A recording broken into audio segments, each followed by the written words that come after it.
دوسرے خود علماء کا عصر حاضر کے جو تقاضے ہیں اس سے شاید وہ لوگ اس طرح سے واقف نہیں جیسے انہیں واقف ہونا چاہیے.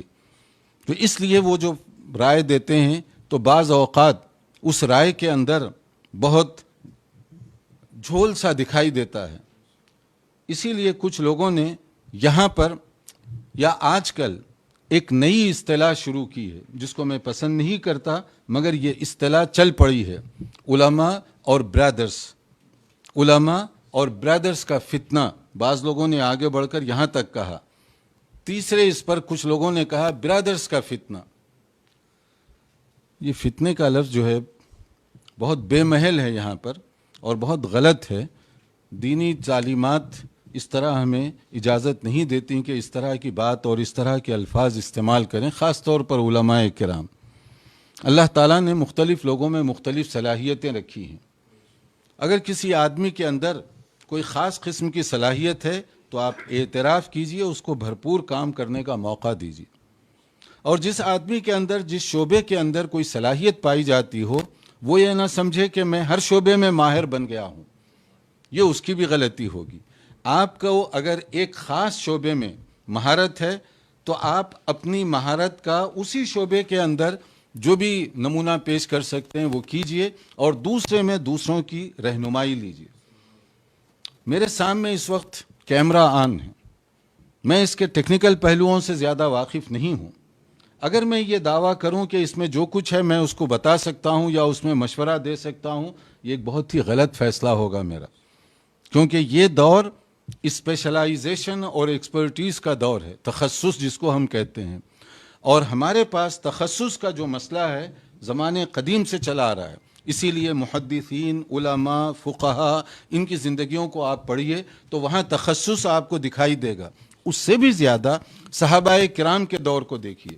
ان سے بڑھ کر دین کوئی اور نہیں سمجھ سکتا تھا، کیونکہ انوار رسالت کی کرنیں براہ راست انہیں منور کر رہی تھیں.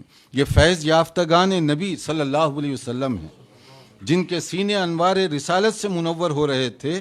تو ان سے زیادہ بہتر دین کی تعبیر اور تشریح یعنی صحابہ کرام ان سے زیادہ کوئی بہتر نہیں سمجھ سکتا.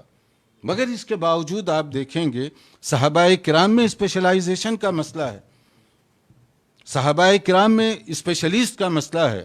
حضرت زید رضی اللہ تعالیٰ عنہ کے بارے میں کہا گیا کہ یہ علم الفرائض کے ماہر ہیں، لیکن حضرت ابی بن کعب کے بارے میں کہا گیا علم القراءت کے یہ ماہر ہیں.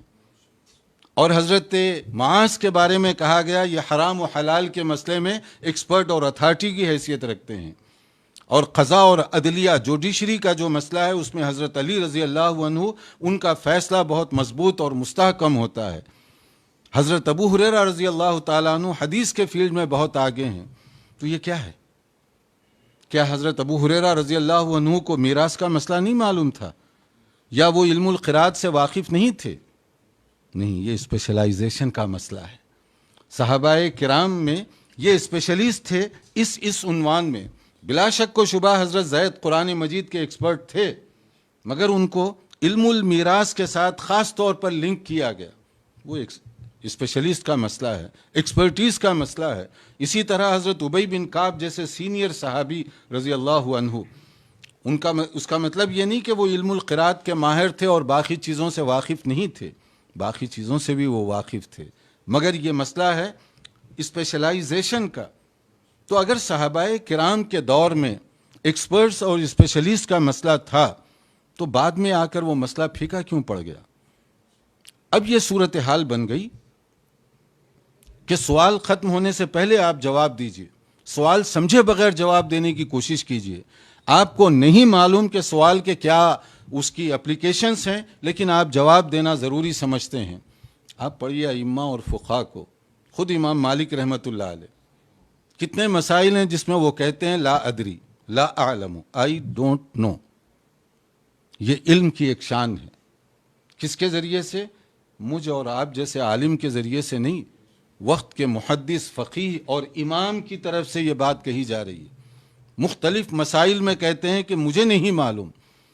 آج ہمارے کتنے برادرز ہیں یا ہمارے کتنے علماء ہیں جو یہ کہنے کی ہمت کریں کہ لا اعلم، لا ادری، آئی ڈونٹ نو، اس کو توہین سمجھ بیٹھے لوگ، اور سمجھتے ہیں کہ سوال ختم ہونے سے پہلے جو جواب دے گا وہی ماہر سمجھا جائے گا، حالانکہ یہ نادانی کی بات ہے، کیونکہ یہ بھی اسپیشلائزیشن کا مسئلہ ہے۔ دراصل گڑبڑ یہاں پر ہوئی علماء اور برادرز کے درمیان۔ برادرز نے یہ سمجھا کہ علماء کو کیا معلوم ہے، وہ دین کی کیا رہنمائی کر سکتے ہیں۔ یہ انڈر اسٹیمیٹ اس کو کہتے ہیں، یعنی کسی چیز کو اس کی صحیح پوزیشن سے گھٹا کر رکھنا، یہ دیانتداری کے خلاف ہے، امانت داری کے خلاف ہے۔ اور اسی طرح سے برادرز کی جو صلاحیت ہے اس کو علماء نے انڈر اسٹیمیٹ کیا، اور وہ یہ سمجھ بیٹھے کہ انہیں کیا معلوم ہے، دین کیا ہے، دین کے علمبردار تو ہم ہیں، ہمیں سرٹیفکیٹ ملی ہے، تو اس اعتبار سے جو کچھ دین کی بات کی جائے وہ ہمارے ذریعے سے ہونی چاہیے۔ یہاں پر انہوں نے ان کی توہین یا تنقیص کی، اور دوسری طرف ان کی طرف سے ان کے لیے بھی وہی جذبات استعمال کیے گئے، اور نتیجے میں یہ دوریاں پیدا ہوتی گئیں، اور آج یہاں تک اصطلاح ہوئی، صرف یہیں پر نہیں، ہندوستان کے علاوہ بہت سارے ممالک کے اندر یہ عام سی اصطلاح چل پڑی کہ یہ برادرز کا فتنہ ہے۔ کیا فتنہ ہے؟ اگر ایک آدمی انگریزی زبان میں تقریر کر رہا ہے، قرآن کی عظمت، حدیث کی مقام، یا صحابہ کرام، یا دوسرا کوئی بھی عنوان لے لیجئے، تو کیا وہ غلط کر رہا ہے؟ یا انگریزی میں بولنا گناہ ہے؟ یا اگر کوئی تیلگو میں بول رہا ہے، آپ کا پیغام پہنچا رہا ہے، تو یہ تو مقام شکر ہے کہ جس ملک یا جس علاقے میں آپ رہتے ہوں وہ زبان آپ نہیں جانتے، لیکن آپ کا بھائی وہ زبان میں بہتر ترجمانی کر رہا ہے۔ تو یہ کیا ہے؟ کوآپریشن کا طریقہ ہے، یعنی ایک دوسرے کے ذریعے سے ہم تکمیل کریں چیزوں کو۔ ایک کام کا ایک جز اگر یہ آدمی کر سکتا ہے تو دوسرا جز دوسرا کر سکتا ہے۔ یہ بلڈنگ بنی ہوئی ہے، اگر کوئی ایک آدمی جو اس کے اندر لیبر ہے وہ یہ سمجھے کہ سب کچھ میں کر سکتا ہوں تو غلط بات ہوگی۔ لیبر اس کا اپنا ایک مقام ہے، لیکن انجینئر اس کا اپنا ایک مقام ہوگا، آرکیٹیکٹ اس کا اپنا ایک مقام ہوگا۔ یہ سب لوگوں کے ایفرٹ سے بلڈنگ کھڑی ہوتی ہے، لیکن اگر اس میں ان لوگوں کو حذف کر دیا جائے تو سمجھا کیا جائے گا؟ کیا انجینئر ساری بلڈنگ کھڑا کر سکتا ہے؟ یا آرکیٹیکٹ؟ حالانکہ اس نے پیسہ خرچ کیا، محنت کی، کئی سال کی اسٹڈی کی، لیکن کیا وہ بلڈنگ کھڑا کر سکتا ہے؟ یا اسی طرح کوئی ممکن ہے کہ ایک لیبر اس طرح سے خود ہی مزدور ساری کی ساری بلڈنگ کھڑا کر دے؟ نہیں، اس میں ہر ایک کی صلاحیتوں کا صحیح استعمال ہو تب بلڈنگ میں مضبوطی آئے گی۔ پلان بھی صحیح کیا جائے، آرکیٹیکٹ اس کے مطابق نقشہ بھی صحیح بنائے، اور اس کے بعد میں جو لوگ بھی جو وہ کام کر سکتے ہیں وہ اپنی طور پر جتنا وہ کام کریں گے اور جتنی ان کی صلاحیت ہے وہ ڈالیں گے، تب جا کر بلڈنگ میں مضبوطی پیدا ہوگی۔ یہ مثال ہے بات کو سمجھنے کے لیے۔ اگر ہم اپنی آنکھیں کھلی رکھیں، اگر اللہ تعالیٰ نے کسی کو ایک فیلڈ میں بولنے کی صلاحیت دی ہے اور بی دوسرے فیلڈ میں مہارت رکھتا ہے، سی کسی اور فیلڈ میں مہارت رکھتا ہے، کیوں نہیں ہمارے درمیان یہ کوآپریشن کی فضا ہوتی کہ ہم تکمیل کا ذریعہ بنتے؟ کہ آپ تیلگو میں تقریر کی ضرورت ہے، آپ کے اندر یہ ہمت ہونی چاہیے بطور عالم دین کے کہ آپ اس برادر کو بھیجئے کہ تیلگو میں مجھ سے بہتر تم تقریر کر سکتے ہو، تم جاؤ آگے۔